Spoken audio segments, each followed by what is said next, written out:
شروع کرتا ہوں اللہ کے نام سے جو بڑا مہربان نہایت رحم کرنے والا ہے۔ السلام علیکم دوستو، welcome on S G A stories.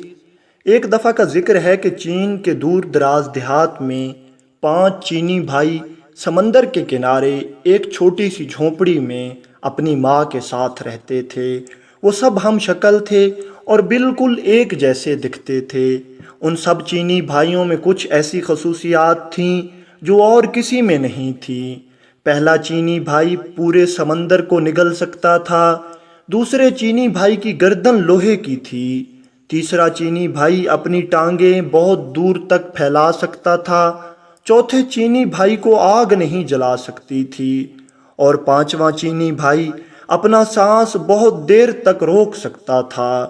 ہر صبح پہلا چینی بھائی سمندر میں مچھلیاں پکڑنے جاتا، اور شام تک جتنی مچھلیاں پکڑتا ان کو بازار میں جا کر فروخت کر دیتا، اور جو معاوضہ ملتا اس سے وہ اپنے گھر کا گزر بسر چلاتا تھا۔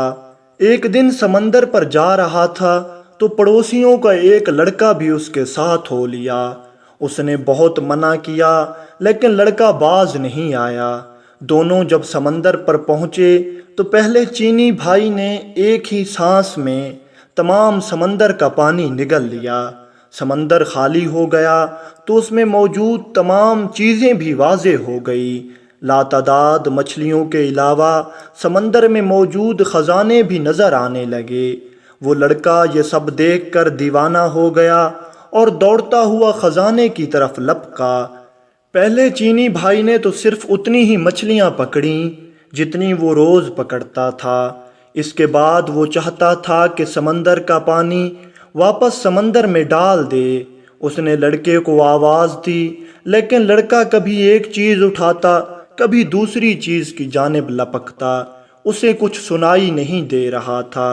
ادھر پہلا چینی بھائی اپنے منہ میں اتنا زیادہ پانی اٹھائے اٹھائے تھک گیا۔ بس بہت ہو گیا لڑکے، اب واپس آ جاؤ۔ اس نے پھر لڑکے کو آواز دی لیکن اس نے سنی انسنی کر دی۔ جب پہلا چینی بھائی بے حال ہو گیا اور اس کی برداشت سے باہر ہو گیا تو اس نے وہ پانی سمندر میں اگل دیا۔ اس کے ساتھ ہی وہ لڑکا بھی پانی میں غرق ہو گیا۔ پہلا چینی بھائی جب اکیلا گاؤں واپس آیا تو گاؤں والوں نے اس لڑکے کے بارے میں اس سے پوچھا لیکن وہ کوئی جواب نہ دے سکا۔ گاؤں والے سب سمجھ گئے کہ اس نے لڑکے کو مار دیا ہے اور انہوں نے عدلیہ میں جا کر اس کی شکایت کر دی۔ سپاہی پہلے چینی بھائی کو پکڑ کر عدالت میں لے گئے اور لڑکے کے قتل کے جرم میں اس کو سزائے موت سنا دی گئی۔ حضور والا، کیا میں آخری بار اپنی ماں سے مل سکتا ہوں؟ پہلے چینی بھائی نے جج سے پوچھا۔ ہاں، اتنی رعایت تمہیں دی جا سکتی ہے، جج نے کہا۔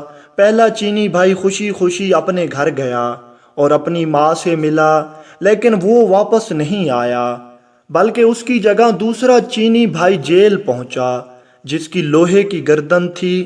چوک پر تمام گاؤں والے لوگ اکٹھے ہو گئے۔ جلاد ہاتھ میں تلوار لیے مجرم کی گردن اڑا دینے کے لیے تیار کھڑا تھا۔ سپاہی مجرم کو پکڑ کر لائے اور اس کی گردن شکنجے پر رکھ دی۔ جلاد آگے بڑھا اور پوری قوت سے تلوار مجرم کی گردن پر ماری، لیکن دوسرا چینی بھائی مسکراتا ہوا اٹھ کھڑا ہوا۔ چونکہ اس کی گردن لوہے کی تھی اس لیے تلوار نے اس پر کچھ اثر نہیں کیا۔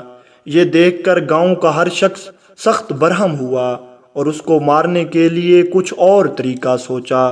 پھر جج نے فیصلہ کیا کہ اس کو سمندر میں ڈبو کر مارا جائے۔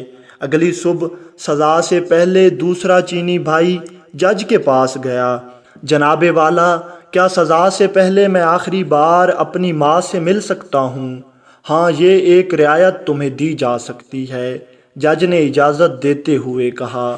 وہ اجازت ملتے ہی خوشی خوشی اپنے گھر کی طرف چلا، لیکن اگلے دن وہ واپس نہیں آیا، بلکہ اس کی جگہ تیسرا چینی بھائی جیل واپس آیا جس کی ٹانگیں لمبی ہو جاتی تھی۔ اس کی سزا کی تیاری ہونے لگی۔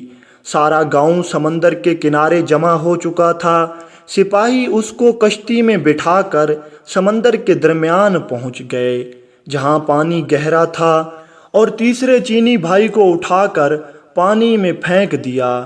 تیسرا چینی بھائی جب سمندر میں گرا تو اس کی ٹانگیں لمبی ہونے لگی، لمبی لمبی اور زیادہ لمبی ہو گئی کہ سمندر کی تہہ سے جا لگی اور وہ ڈوبنے سے بچ گیا۔ اس کا مسکراتا ہوا چہرہ دیکھ کر سپاہی اور تمام گاؤں والے آگ بگولا ہو گئے۔ اس بار انہوں نے فیصلہ کیا کہ مجرم کو آگ میں جلایا جائے۔ اگلی صبح وہ پھر جج کے پاس گیا۔ حضور والا، کیا میں آخری بار اپنی ماں سے مل سکتا ہوں؟ ہاں، تمہیں اتنی رعایت دی جا سکتی ہے۔ جج نے نہ چاہتے ہوئے بھی اس کو اجازت دے دی۔ وہ خوشی خوشی اپنے گھر کی طرف دوڑا، لیکن ماں سے مل کر وہ واپس نہیں آیا، بلکہ اس کی جگہ چوتھا چینی بھائی واپس آیا۔ گاؤں والے چوک پر جمع ہو گئے تھے اور سپاہیوں نے آگ کا ایک بہت بڑا الاؤ جلایا جس کے شعلے آسمان کو چھو رہے تھے۔ پھر چوتھے چینی بھائی کو اس آگ میں دھکیل دیا گیا۔ آہ، کتنا سکون مل رہا ہے! چوتھا چینی بھائی مسکراتے ہوئے بولا۔ آہ، کتنا سکون مل رہا ہے!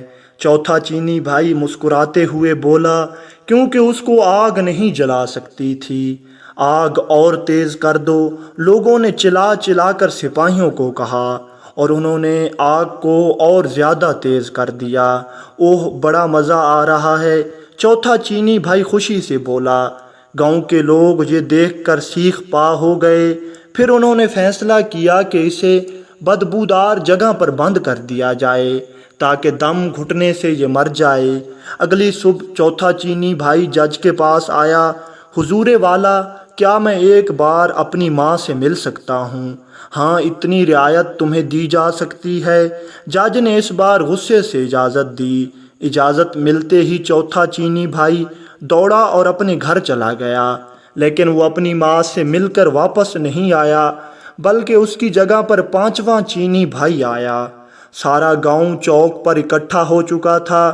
ایک بند کوٹھڑی میں بے شمار بدبودار اور زہریلی جڑی بوٹیاں اکٹھی کر کے جلائی گئی اور پانچویں چینی بھائی کو اس کوٹھڑی میں پھینک کر تالا لگا دیا گیا۔ ساری رات تجسس میں گاؤں والے کوٹھڑی کے باہر بیٹھے رہے۔ صبح کو جب سپاہیوں نے اس کی لاش نکالنے کے لیے دروازہ کھولا تو پانچواں چینی بھائی مسکراتا ہوا باہر نکلا۔ کیونکہ وہ بہت دیر تک اپنا سانس روک سکتا تھا، اس لیے بدبو سے نہیں مرا۔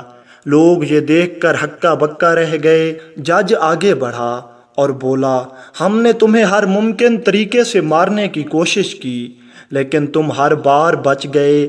اس کا مطلب ہے کہ تم بے گناہ ہو، لہٰذا تمہیں اس جرم سے باعزت بری کیا جاتا ہے۔ اب تم آزاد ہو۔